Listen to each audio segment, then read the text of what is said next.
Hi everyone and welcome back. Today we are going to talk about some chronic complications associated with diabetes. So we have peripheral neuropathy, nephropathy, retinopathy, and vascular changes. So we're going to start out with peripheral neuropathy. Now remember, neuropathy is a general term that refers to pathologic changes in the nerves. So neuropathies and diabetics can affect their motor, sensory, and autonomic nerves. So neuropathies result from poor glucose control and decreased circulation to those nerve tissues. Commonly, you see this in diabetics who smoke and whose blood glucose levels are poorly controlled. That's where you see a lot of these neuropathies occur. So let's look at motor neuropathy. So motor neuropathy affects the muscles. They become weak and they can also become atrophied.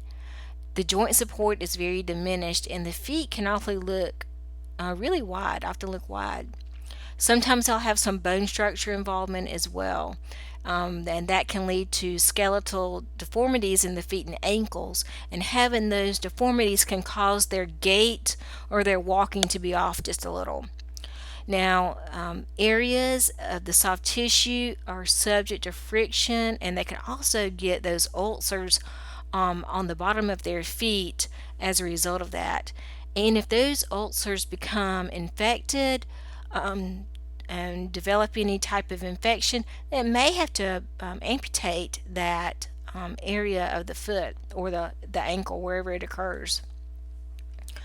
Now, as far as your sensory neuropathy, that leads to paresthesia. And as you know, that's abnormal sensations, and that can be prickling, tingling, burning, needle like pain in the feet and legs, sometimes even in the hands. In some cases, the patient may have total loss of sensation in their extremity. And because of that, they're going to be very prone to injury. So it's really important that you teach that diabetic to inspect their feet every day, look for any open wounds that may be there, dry their feet good when they get out of the bath, and always wear shoes, good fitting footwear to decrease any chances of causing any damage to those areas. Now, the autonomic neuropathy, that can occur in the stomach and in the bladder and in the cardiovascular system. So in the stomach, you have what's called gastroparesis. And let me tell you, a diabetic with gastroparesis, that is vomiting and nausea like you've never seen in your life. It can be so continuous with that gastroparesis for that patient. We give them Zofran, Phenergan, Reglan. There are even devices that can be implanted in the stomach to help control that gastroparesis in these diabetic patients. Know that whenever they have the bladders affected, so sometimes that bladder, the diabetic patient will lose that urge to void. So when they lose that urge to void, that urine just sits in that bladder. So they're prone to UTIs. But also know with that urine sitting in that bladder that they can have incontinence as well, because the bladders only hold so much and it's going to come out. So they have incontinence as well. And men can develop that erectile dysfunction in the nerves whenever as a result of the autonomic neuropathy. Now, when we talk about the cardiovascular effects, chest pain, it's going to be very vague in these patients. They're going to have vague chest pain, and it's going to be difficult sometimes to even diagnose them initially with an MI. They have what's called a silent MI because they present with such vague chest pain. So their angina is a little bit different, and like I say, their MI is going to be presented a little bit different than normally. And they also may have some orthostatic hypotension experienced as well. So, like I said, the assessment findings is just going to depend on which area has been affected, whether it's muscular, whether it's the bladder, whether it's the cardiovascular system. Is just going to depend on which areas are affected. So you may have skeletal muscles, maybe smaller. The feet may swell and become insensitive to temperature or tactile stimuli. Disturbing sensations develop and are often intensified by maintaining a position for an extended period of time. So you don't want them to sit for long periods of time or lie in one position for a long period of time. So you need to make sure that that patient's up and moving about frequently all the time. The client may report digestive, urinary, and even sexual dysfunction and dizziness when rising. So these are just some of the signs and symptoms of your neuropathy, peripheral neuropathy. So how do we go about diagnosing it? Well, we can use a tuning fork, looking for that vibratory sense. We can also do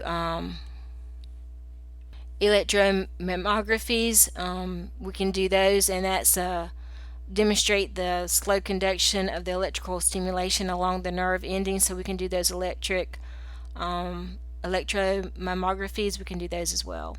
Medical treatment, diet, exercise, and medication. Get those blood glucose levels under control. Use some medications for pain and non-narcotic analgesics as well. Sometimes they use Lyrica, Neurontin. Those are the most common medications to use. We may encourage the client to use TED hose as compression hose, and like I said, diet and diet and getting that blood sugar under control is most important.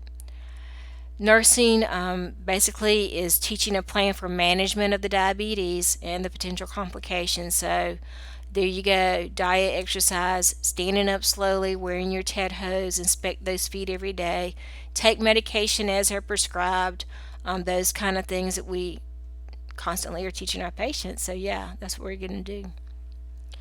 So diabetic nephropathy. So this refers to the progressive decrease of renal function that occurs with diabetes. And diabetics with type 1 are more likely to develop diabetic nephropathy, more so than diabetics type 2. So your nephropathy is a consequence of the glomerular deterioration resulting in impaired filtration of the blood during urine formation. So poor glucose control contributes to the onset of the nephropathy. Although hypertension is a consequence of the diabetic nephropathy, it usually occurs in the pre-diabetic or pre-nephrotic stage, and it accelerates the onset and progression of the renal damage. So your assessment findings in the early stages, there's really no obvious signs or symptoms. Eventually the client does have swelling in the hands, feet, and ankles. They also have loss of albumin, and you'll see that on the lab work. The blood pressure also increases gradually, and the patient may feel tired and weak. So medical management is going to be controlling those blood glucose levels and hypertension as well, controlling that.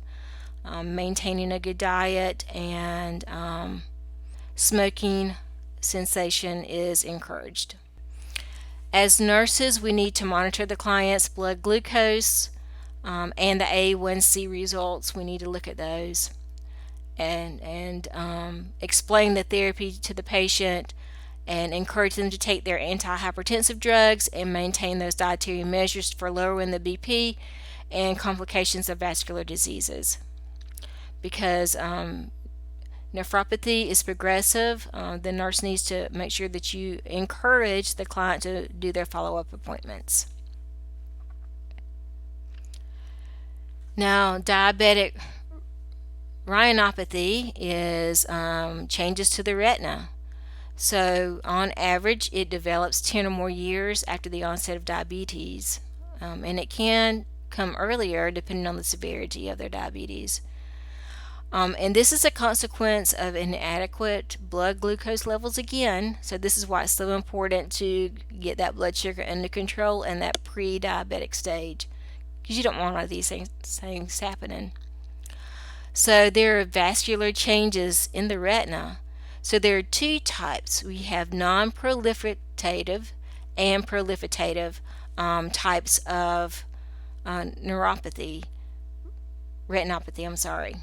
So the non-proliferative retinopathy is a mild manifestation, while the proliferative retinopathy is more severe, and that can lead to the blindness.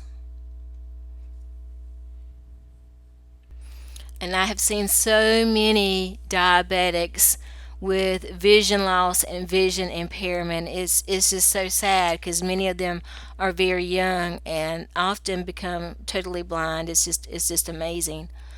So the assessment findings may take some time for this to occur, but when it does, the patient's going to report blurred vision, no vision in some spotty areas, and that kind of stuff.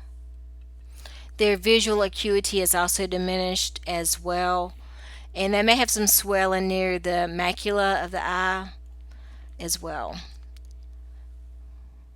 So medical treatment is going to be referral to for an eye exam, and they're going to need to go within 3 to 5 years after they're diagnosed, and then they need to make sure that they go on a regular basis as well to the eye doctor. That should be part of their treatment plan for diabetes. Nursing management. Make sure that the patient is following their therapeutic regimen, and they need to make sure they have control of that blood sugar once again, and explain purposes of the prescribed medications, and teach them how to self-administer any eye drops they may have to give, as well as some side effects that may occur with the medication. So moving on to vascular disturbances, and this affects tissues and organs over time. That can happen. So they may be accelerated arteriosclerotic and atherosclerotic changes the client may have with the diabetes. So they may have thickening of the arterial walls, leading to coronary artery disease. So those chances are increased.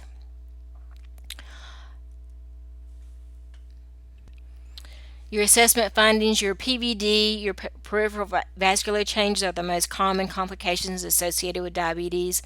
Because of a decreased blood supply, the extremities are pale and cool, and leg cramps can occur. They may even develop some gangrene in certain areas, and because of that, they may have to have amputations in those areas. They're also prone to uncontrolled infections that lead to skin ulcers. Clients with diabetes are most likely to develop chest discomfort when the coronary arteries are affected. So MIs occur at a much earlier age than among non-diabetic population. Hyperlipidemia and elevated triglyceride levels correlate with a predisposition of arteriosclerosis, and you may have to do angiography and Doppler studies to indicate this peripheral vascular disease. So medical management is going to be diet, low fat, as well as giving those lipid lowering drugs. We may have to give some vasodilators as well. Skin management is a big to do, so they really need to make sure that they are looking at their skin, and they're inspecting that skin on a daily basis because they want to avoid any amputation. They definitely need to stop smoking. If they do smoke, that will help as well. Nursing management is going to be geared to what type of vascular disturbance they have, as well as signs and symptoms the client is experiencing. If you have any questions regarding these complications associated with diabetes, please send me an email or a text. Thank you.